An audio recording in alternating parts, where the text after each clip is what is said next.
Syrian government supporters accused of civilian executions amid escalating violence.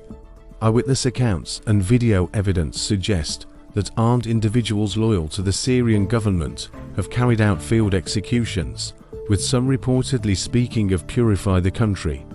These reports paint a grim picture of a crackdown targeting remnants of the former Assad regime, which has escalated into communal violence. Syria is experiencing its worst wave of violence since the ousting of former President Bashar al-Assad late last year.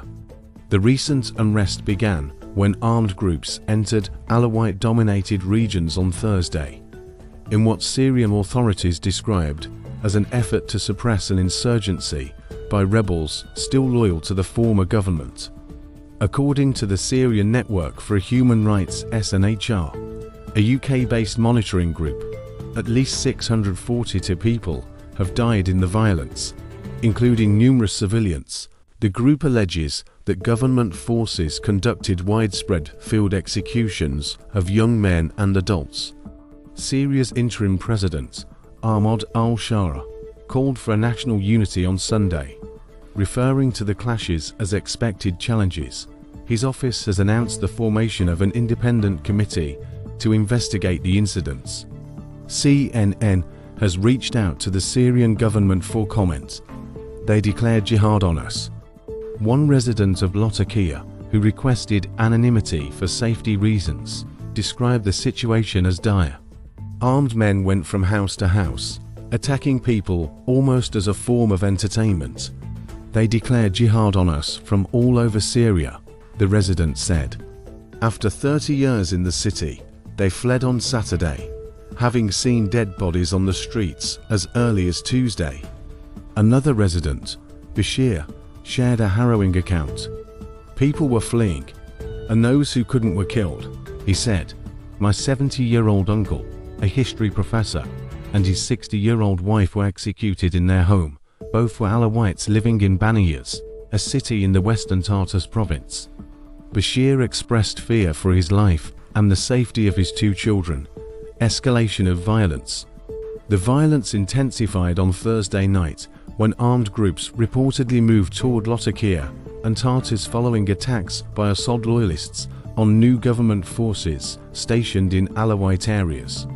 Rasha Sadiq, a 35-year-old Alawite mother of 3 in Homs, received devastating news over the weekend. Her brother's business partner informed her that her mother and 2 brothers had been killed by armed groups loyal to the new government in Baniyas. I was in constant contact with my family. They told me they heard gunfire and religious chants, she said, emphasizing that her family were civilians with no ties to the Assad regime. Background of the conflict: the Assad family, part of the minority Alawite sect, ruled Syria for over 50 years until Bashar al-Assad was ousted in December by Sunni Islamist militants. These groups aim to reshape Syria's political and sectarian landscape, promising equality and representation for all sects. However, security remains a significant challenge for the new administration. Alawites, who make up about 10% of Syria's population, were prominent in the Assad regime. While many have surrendered their weapons since December, others continue to resist. The recent violence erupted after reports that Assad loyalists ambushed and killed members of Hayat Tahrir al-Sham, the rebel group that led the uprising against Assad. Allegations of civilian targeting. Bashir, the Latakia resident, claimed that the armed groups were not targeting Assad loyalists but ordinary civilians. The Assad loyalists weren't in the villages they attacked. These armed men were killing regular people, he said. A Syrian government source acknowledged individual violations by large, unorganized crowds that traveled to the area. The government also reported that at least 150 security personnel had been killed and 300 captured in clashes with Assad loyalists since Thursday. Disturbing videos surface. Several videos have emerged showing alleged executions. In one, a man in military attire, speaking with what sounds like an Egyptian accent, threatens Alawites, saying, "We're coming to slaughter you and your fathers." Another video shows a captive being forced to bark like a dog before being shot. CNN has not verified the authenticity of these videos, but they have sparked widespread outrage, questions for the new administration.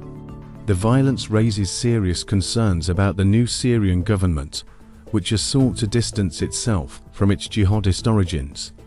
Bashir, reflecting on the recent events, said, "What has happened in the past 3 months equals what the Assads did to us in 50 years. The Assads were criminals, and these new rulers are also criminals.